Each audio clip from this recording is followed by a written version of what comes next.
sungguh menawan. Kalau cik adik belum berpunya sayang, bolehkah abang jadikan teman? Malu janganlah malu, oh cik adik padaku sayang. Ragu janganlah ragu, hatiku suci janganlah bimbang. Aku tak sia-siakan. Wahai cik abang, jangan mengganggu sikapku itu biar bersopan. Mengapa abang tak punya malu sayang mengusik orang sedang berjalan? Coba jangan mencoba padaku bang, jangan mengusik.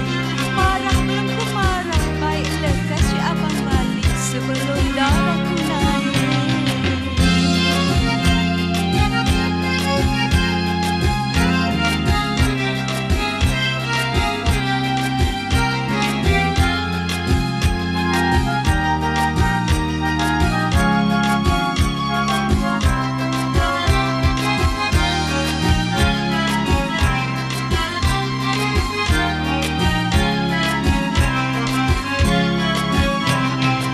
Bukan mengusik, bukan mengganggu, kerana hati sudah berkenan.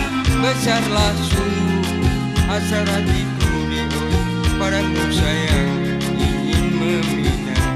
Jawab cik adik, jawab padaku dik, janganlah segan. Gagap jangan tergagap, katakanlah berterus terang, bolehkah aku meminang?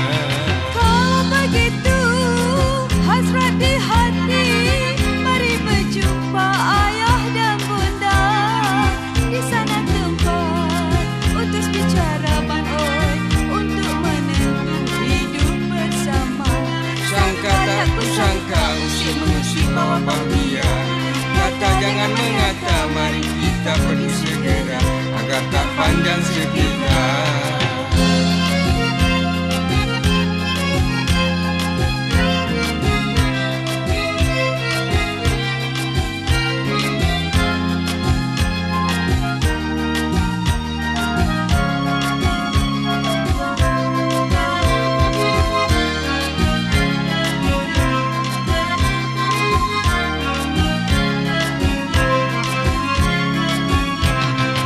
Bukan mengusik, bukan mengganggu, kerana hati sudah berkenan.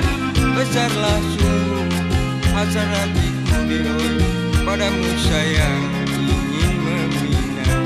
Jawab cik adik, jawab padaku dik, janganlah segan. Gagap jangan tergagap, katakanlah berterus terang, bolehkah aku meminang?